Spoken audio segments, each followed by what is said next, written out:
नमस्ते दोस्तों, मैं गौरव त्रिपाठी STS ऑनलाइन पर आप मुझे सुन रहे हैं। एक बार पुनः मैं आप सभी के सामने उपस्थित हूं।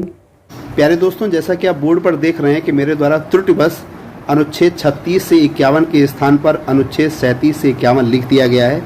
उसको आप 36 से 51 पढ़ें और नोट करें। आगे वीडियो में आप विस्तार से देखेंगे कि अनुच्छेद 36 से 51 तक प्रत्येक अनुच्छेद को चरणबद्ध बहुत ही विस्तार से समझाया गया है। धन्यवाद। जैसा कि आप जानते हैं, जो बच्चे पुराने हैं चैनल पर वो अच्छे से जानते हैं, और जो नए हैं उनके लिए मैं बताना चाहता हूं कि STS ऑनलाइन पर वर्तमान में मुख्यतः राज्य व्यवस्था, भारतीय राज्य व्यवस्था की श्रृंखला चलाई जा रही है। अर्थात नित्य 1 से 2 टॉपिक्स के वीडियो मेरे द्वारा डाले जाते हैं जिनका आप समुचित लाभ उठा सकते हैं चरणबद्ध तरीके से, अर्थात भाग 1, भाग 2, भाग 3। जैसा कि आप जानते हैं कि भाग 1 राज्य से संबंधित है, भाग 2 नागरिकता से संबंधित है और भाग 3 मूल अधिकार से संबंधित है। और इन तीनों भागों में उल्लेखित किए गए संविधान के भिन्न भिन्न और समस्त अनुच्छेदों के बारे में मेरे द्वारा आपको बहुत विस्तार से और सिर्फ प्री यानी कि प्रारंभिक परीक्षा के ही दृष्टिकोण से नहीं, वरन मुख्य परीक्षा के दृष्टिकोण से भी सब कुछ बताया गया है। चैनल की प्लेलिस्ट में आप जाके भारतीय संविधान और राज्य व्यवस्था के प्ले कॉलम में जाके आप सारे लेक्चर्स देख सकते हैं, अटेंड कर सकते हैं। आज हम बढ़ते हैं अपने अगले टॉपिक की तरफ, जिसका नाम है राज्य के नीति निर्देशक तत्व। आप सामने लिखा देख रहे हैं। जैसा कि आपको मैंने मूल अधिकार में, मौलिक अधिकार में, फंडामेंटल राइट में बताया है कि फंडामेंटल राइट आपको संरक्षण के द्वारा प्राप्त होते हैं। अनुच्छेद 32 और अनुच्छेद 13 को बहुत विस्तार से मैंने समझाया भी है। न्यायालय उनका संरक्षक है और वो आपको मिलने ही मिलने हैं। अर्थात राज्य अगर कोई ऐसी विधि बनाता है जो आपके मूल अधिकारों को बाधित करती है, हनन करती है, तो आप कोर्ट जा सकते हैं। अनुच्छेद 32 के तहत आप कोर्ट जा सकते हैं। तो अगर हम राज्य के नीति निर्देशक तत्वों के नेचर की बात करें तो इसका नेचर अगर बहुत लाइटली मैं आपको समझाऊं, हालांकि मैं इसके लिए एक अलग से वीडियो बनाऊंगा जिसमें मूल अधिकारों और राज्य के नीति निर्देशक तत्वों को अंतर को व्याख्यायित करूंगा, इसके ठीक बाद वो वीडियो आएगा। लेकिन यहाँ पर यदि मैं थोड़ा सा सतही आपको बताऊं तो ऐसे समझिए कि राज्य के नीति निर्देशक तत्व कोर्ट द्वारा संरक्षित नहीं है। यानी राज्य अगर आपको इनकी प्राप्ति नहीं कराता है तो आप कोर्ट नहीं जा सकते, न्यायोचित नहीं है, ऐसे समझिए आप। तो एक तरीके से ये मूल अधिकार के ठीक उल्टे होते हैं। मूल अधिकार आपको मिलने ही मिलने हैं, आप उनके संरक्षण प्राप्त कर सकते हैं, आप कोर्ट जा सकते हैं। लेकिन इस मैटर में यानी कि DPSP में, directive principle of state policy, राज्य के नीति निर्देशक तत्वों के मामले में आप कोर्ट नहीं जा सकते हैं। पढ़ना क्या क्या है आपको? मुख्य रूप से 3 चीजें यहां पढ़नी है। सबसे पहले किसी भी चैप्टर को पढ़ा करिए, यह कोशिश करिए जानने की कि इसमें पढ़ना क्या क्या है। तो राज्य व्यवस्था में आप कुछ भी पढ़ेंगे, ध्यान दीजिए, राज्य व्यवस्था में कुछ भी पढ़ेंगे, सबसे पहले तो आपको उससे संबंधित अनुच्छेद पढ़ना है और यहां भी वही करना है।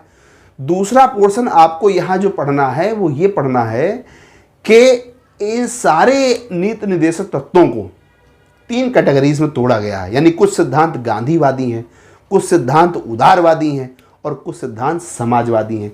ये भी बहुत प्रश्न के रूप में पूछा जाता है। तो ये पढ़ना है कि इन सारे सिद्धांतों में कौन से गांधीवादी हैं, कौन से उदारवादी हैं, कौन से समाजवादी हैं।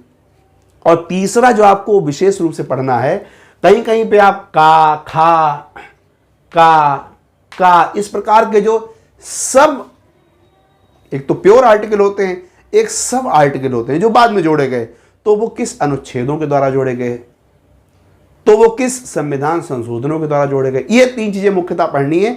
चलिए आइए पहले एक एक नीति निर्देशक तत्व को हम बहुत ही आराम से समझते हैं। सबसे पहले आप अर्थ पर आइए। देखिए, राज्य के नीति निर्देशक तत्व, अब इनके अर्थ को खोजिए आप। राज्य की नीति को निर्धारित करने वाले तत्व, यानी संविधान ने कुछ ऐसे विचारों को प्रस्तुत किया है संविधान के भिन्न भिन्न अनुच्छेदों के माध्यम से। ये जो आप अनुच्छेद देख रहे हैं, ये संविधान ने ऐसे विचार प्रस्तुत किए राज्य के लिए कि राज्य उनको मानने के लिए बाध्य नहीं है। ध्यान से सुनिए, राज्य अपने कानूनों में, अपनी नीतियों में उनको अलाउ करने के लिए, उनका पालन करने के लिए मूल अधिकारों की तरह बाध्य नहीं है। लेकिन राज्य अपनी नीति को बनाने के लिए, अपने कानून को बनाते समय, नीति निर्धारण के समय उन तत्वों का प्रयोग करेगा, प्रयोग करने का प्रयास करेगा और किसी भी अपने पहलू में, किसी भी अपने प्रयास में किसी भी अपने कार्य में ऐसे प्रयास अवश्य करेगा जिससे इनको लोगों के जनमानस के कल्याण के लिए, सामाजिक कल्याण के लिए अप्लाई कर सके। तो यह प्रावधान दिया गया है इस नीति के निर्देशक तत्वों में, अनुच्छेद 36 से 51 तक वर्णित है। बहुत सारे क्वेश्चन इससे आते हैं, चलिए आइए एक एक करके हम चर्चा करते हैं। अनुच्छेद 36, जैसा कि मैंने आपको मूल अधिकार में भी बताया, यहां पुनः बताता हूं कि मूल अधिकार में यानी भाग 3 में अनुच्छेद 12 में जो वर्णित है ठीक वही अनुच्छेद 36 में वर्णित है। क्या वर्णित है? अनुच्छेद 12 यह कहता है कि राज्य शब्द का अर्थ क्या है। तो राज्य शब्द में केंद्र सरकार भी आती है, संसद भी आती है, राज्य विधानमंडल भी आता है, विधानसभाएं भी आती हैं। भाई विधानमंडल में विधानसभाएं और विधान परिषद होता है, स्थानीय निकाय भी आते हैं और इंडिविजुअल बॉडीज भी आती हैं। कहने का मतलब ये है, आप मेरे मूल अधिकार के पहले चैप्टर को देखिए, उसे बहुत विस्तार से मैंने लिख के समझाया है कि इस राज शब्द का अर्थ क्या है। यहां आपको यह समझना है कि राज शब्द का अर्थ यानी राज जो शब्द है उसका अर्थ वही होगा जो भाग 3 में वर्णित है। और भाग 3 में अनुच्छेद 12 में राज्य शब्द का क्या वर्णन है मैंने बहुत डिटेल में पढ़ाया है मूल अधिकार के लेक्चर में, आप देखें वहां पे। अनुच्छेद 36 क्या कहता है? 36 मैंने समझाया आपको भी। अनुच्छेद 37 क्या कहता है? 37 वही चीज कहता है जो मैंने आपको भी नीति निर्देशक तत्वों के विषय में बताया। देखिए, निर्देशक तत्व देश के संविधान के मूलभूत हैं, यानी संविधान में हैं। सामाजिक रूप से, गांधीवादी रूप से, उदारवादिता के रूप से ये संविधान में निहित हैं और विधि बनाते समय इनको लागू करना या इनका प्रयोग करना राज्य का कर्तव्य होगा। अब देखिए, आपका यह कर्तव्य है कि आप समय पे पढ़ें। आपका यह कर्तव्य है कि आप 21-22 साल में, 24 साल में अपने आप को इतना स्टेबल करने एटलीस्ट कि पिता पर बोझ ना बने। विवाह के बाद आपका यह कर्तव्य है कि आप 4 पैसे घर में पैदा करके आएं, उस वक्त पिता पर बोझ ना बने और बीवी और बच्चों की जिम्मेदारियां स्वयं अपने हाथों से उठा सकें। तो ये सब आपके कर्तव्य हैं। लेकिन अगर यह कर्तव्य आप पूरे नहीं करते हैं तो सामाजिक रूप से आपकी भर्त्सना होगी, आर्थिक रूप से आप कमजोर होंगे। लेकिन क्या कोई व्यक्ति, आपके माता या पिता या आपकी पत्नी कोर्ट जाने के लिए स्वतंत्र हैं? क्या न्यायोचित विषय है ये? नहीं। बस यहीं से पकड़ना है आपको। राज्य के यह कर्तव्य हैं कि राज्य यह सब जो मैंने लिखा है, ड्रामा तमाशा, ये सब अपनी नीतियों में अलाउ करे और करता भी है। ध्यान दीजिए, राज्य करता भी है। प्रत्येक राज्य सरकार और केंद्र सरकार इन सारे उपबंधों को अपने नीतियों को बनाने में, अपने कानूनों को बनाने में उल्लेखित करती हैं, उनका प्रयोग करती हैं। लेकिन यह कर्तव्य है। इस कर्तव्य शब्द में बहुत ध्यान दें, यह कोर्ट का मैटर नहीं है। ठीक है। तो यह कहता है कि राज्य का यह कर्तव्य होगा कि संविधान के मूलभूत में जो आपके नीति के निर्देशक तत्व हैं उनको विधि बनाने में समय समय पे लागू करे। अनुच्छेद 38 क्या कहता है? अनुच्छेद 38 कहता है कि राज्य का यह कर्तव्य होगा कि वह लोक कल्याण की अभिवृद्धि के लिए, ध्यान दीजिए, सामाजिक, आर्थिक और राजनीतिक न्याय। अब आपने अगर मेरा लेक्चर पढ़ा है प्रस्तावना का, तो मैंने आपको उसमें बताया है कि 3 प्रकार के न्याय होते हैं, सामाजिक, राजनीतिक, आर्थिक। तो इन 3 प्रकार के न्याय द्वारा सामाजिक व्यवस्था सुनिश्चित करने और आय, प्रतिष्ठा, सुविधा और अवसर की असमानता को समाप्त करे, ये उसका कर्तव्य होगा। यानी कि वह ऐसे प्रयास करे, अपनी नीतियों के द्वारा ऐसे प्रयास करे कि आय की, प्रतिष्ठा की, सुविधा की और अवसर की जो असमानता समाज में है उसको किसी हद तक समाप्त किया जा सके। यह अनुच्छेद 38 में वर्णित है। अब देखिए, 39 से बहुत प्रश्न आते हैं। विशेषतः अगर देखें तो 39 से 39 का और 39 घा, इन 2 से प्रश्न आते हैं। लेकिन मैंने लिख सारे दिए हैं यहां आपको, क्योंकि कहीं से भी देखिए, यह आवश्यक नहीं है कि जो प्रश्न आ चुके हैं वो ही आएंगे। प्रश्न तो वो भी आ सकते हैं जो अभी तक नहीं पूछे गए। तो अगर वो भी कोई प्रश्न आपको परीक्षा में दिखता है तो आपका गलत ना हो। आइए, 39 में क्या पढ़ना है आपको? 39 का, खा, गा, घा, ड़ा और चा, ये 6 39 के अंतर्गत आते हैं। 39 का क्या कहता है? सभी नागरिकों को जीविका के पर्याप्त साधन उपलब्ध कराना है। यानी राज्य ऐसे रोजगारों के उत्थान करेगी, ऐसे रोजगारों का विकास करेगी, समय समय पर रोजगारों के ऐसे उपबंध करेगी कि पर्याप्त आय के साधन समाज में लोगों को उपलब्ध किए जा सके, उपलब्ध कराए जा सके। खा, भौतिक संसाधनों का समान वितरण। सरकार इस प्रकार की नीतियां बनाएगी, सरकार इस प्रकार के कानून बनाएगी, इस प्रकार के सरकार के कार्यक्रम चलेंगे कि भौतिक संसाधनों का एकीकरण ना हो, एकत्रीकरण ना हो और प्रॉपर उसका वितरण हो। 39 धन और उत्पादन के साधनों के संकेंद्रीकरण रोकना, यानी धन एक ही आदमी ना रोक ले। जैसे आपने अक्सर सुना होगा, गल्ला मंडी में अक्सर आपने समस्या सुनी होगी, ये पेपरों में देखा और सुना होगा कि गेहूं स्टोर कर लेते हैं, अनाज स्टोर कर लेते हैं, एकाएक रेट बढ़ते जाते हैं। प्याज आज 40 रुपए का है, कल 50 का है, एकदम जंप मार के पहुंच गया 100 रुपए का, 120 रुपए का। तो उत्पादन को संकेंद्रीकरण ना करें, धन का संकेंद्रीकरण ना करें। भाई राज्य का सबसे प्रमुख कर्तव्य क्या है कि सामाजिक न्याय, आर्थिक न्याय, जो यहाँ पे वर्णन करा गया है कि सामाजिक न्याय, आर्थिक न्याय और राजनीतिक न्याय को सुविधाजनक तरीके से लोगों तक मुहैया कराया जाए। तो यह कब होगा? जब एकीकरण ना हो, यानी अगर सारा पैसा एक ही व्यक्ति के पास है, सारी सुविधाएं अगर एक ही व्यक्ति के पास हैं या गिने चुने लोगों के पास हैं, तो बाकी लोगों का कल्याण क्या संभव है? नहीं है।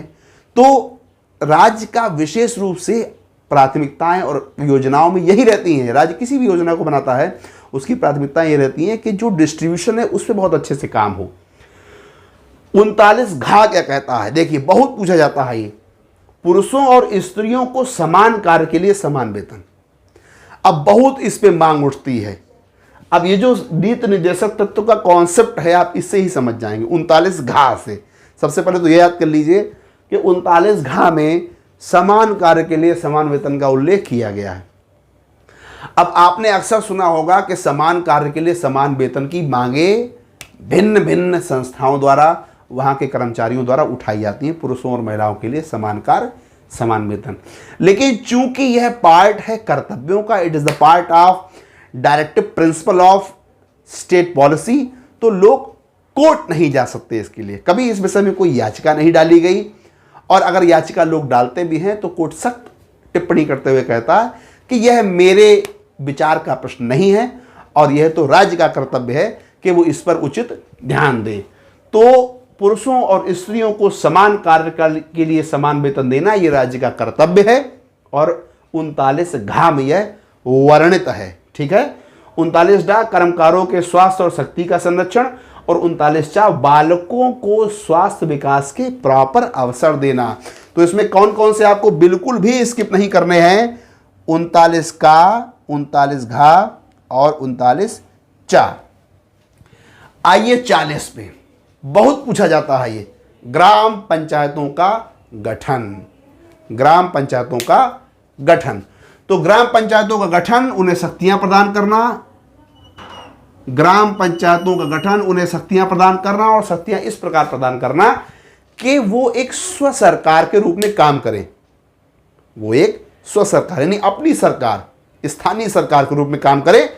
तो यह उपबंध करना राज्य की जिम्मेदारी है, राज्य का कर्तव्य है। अनुच्छेद 40 के अंतर्गत। अनुच्छेद 41 अभी जल्द ही यह प्रश्न पूछा गया है।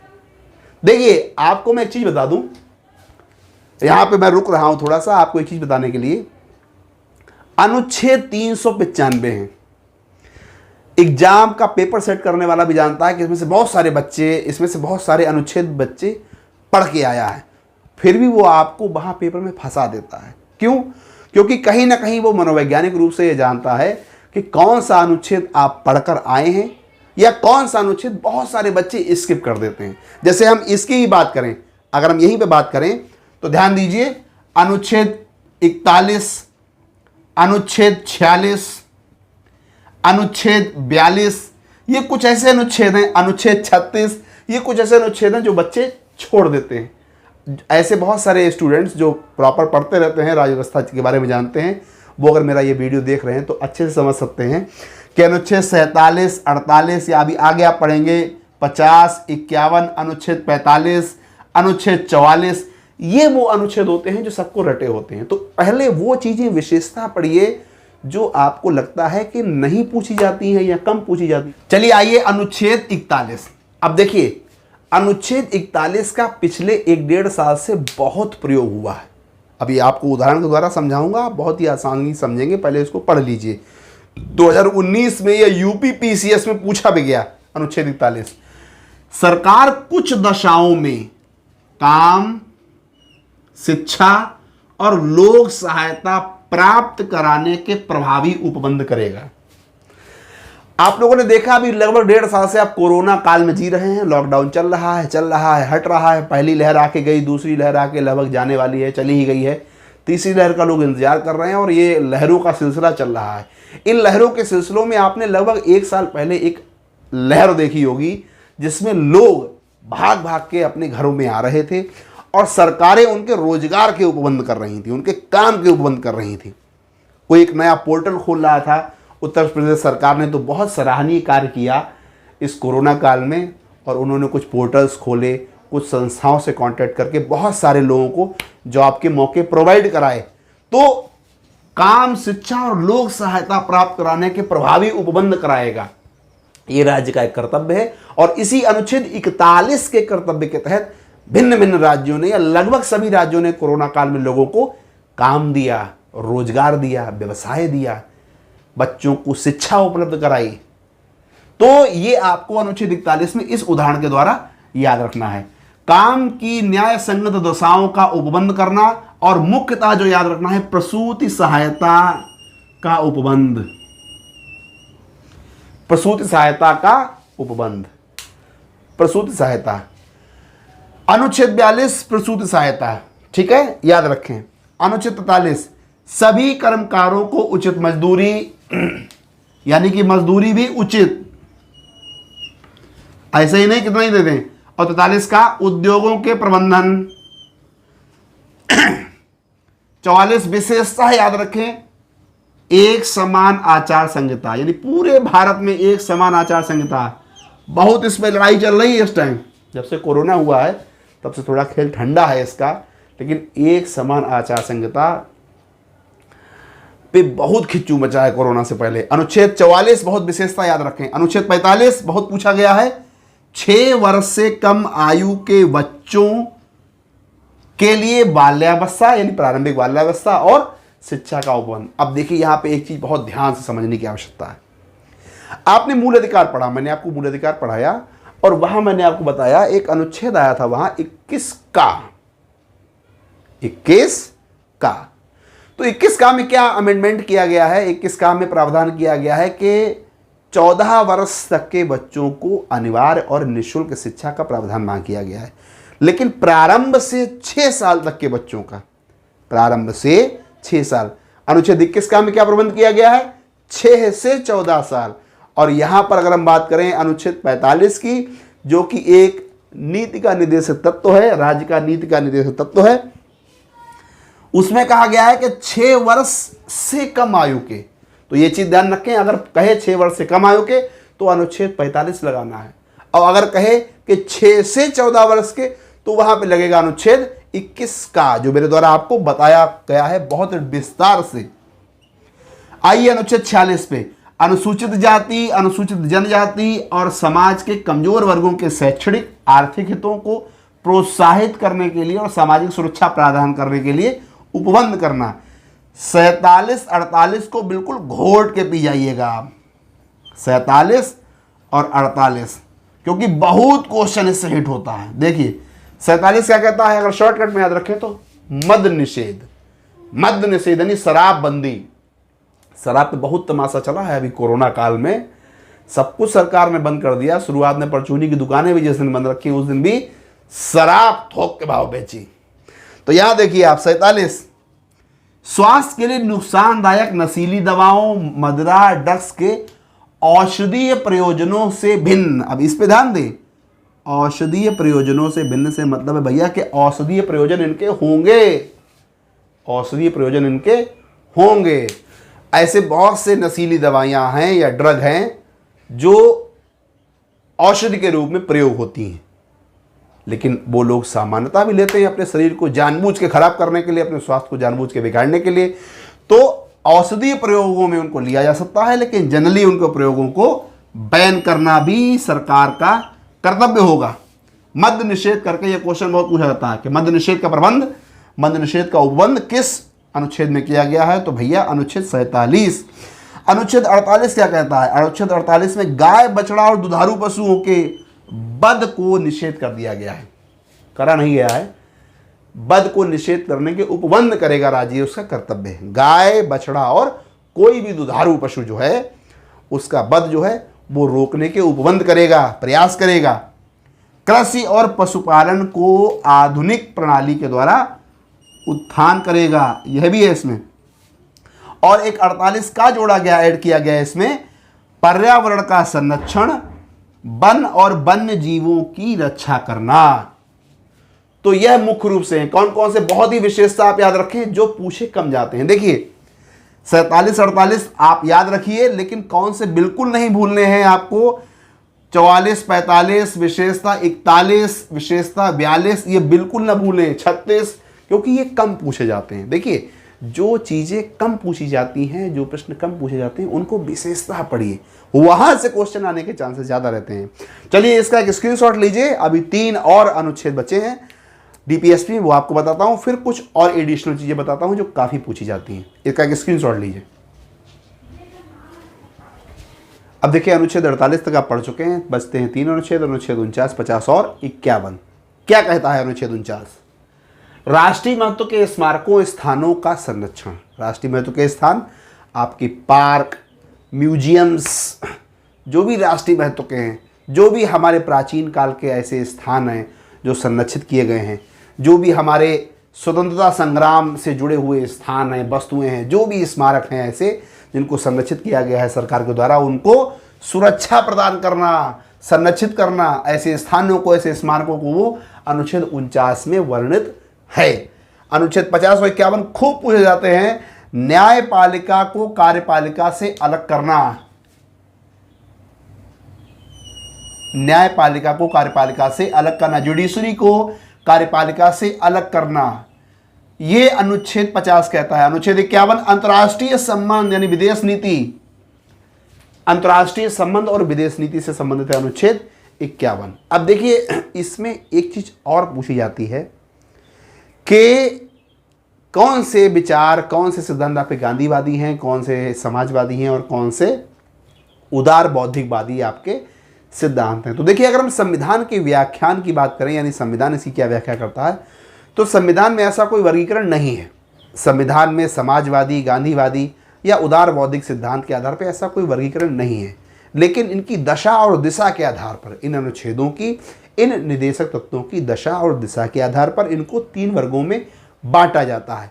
तो ये वो 3 वर्ग हैं आपके, समाजवादी सिद्धांत, गांधीवादी सिद्धांत और उदारवादी सिद्धांत। जब आप ये सारे अनुच्छेद पढ़ लेंगे जो कि मेरे द्वारा आपको भी पढ़ाए गए, आप नोट करके 1-2 बार रीडिंग मारेंगे तो आप बहुत सहजता से स्वयं ही समझ सकते हैं कि इसमें गांधीवादी कौन सा होगा, इसमें उदारवादी कौन सा होगा, इसमें समाजवादी कौन सा होगा। आप स्वतः ही समझ सकते हैं। इस क्वेश्चन को यूपीएससी स्तर की परीक्षाएं भी बहुत पूछती हैं, क्योंकि यहाँ आपको दिमाग चलाना होता है, यह रटने का खेल नहीं है। रट तो सकते हैं आप, लेकिन अगर आप कॉन्सेप्ट समझे हैं तभी आप इसको याद कर सकते हैं। देखिए जैसे मैं आपको 1-2 चीजें हिंट देके बता रहा हूं। अनुच्छेद 40 का कहता है ग्राम पंचायतों का गठन। गांधी के बारे में अगर आप थोड़ा भी पढ़े हैं तो आप जानते होंगे कि गांधी स्थानीय निकायों, स्थानीय सुशासन की बातचीत किया करते थे, वो ही उनके विचारों में था। तो स्थानीय सुशासन का विचार वहां से लिया गया, इसलिए गांधीवादी सिद्धांत कहा जाता है ग्राम पंचायतों का गठन। इस प्रकार से आपको ये याद करने हैं।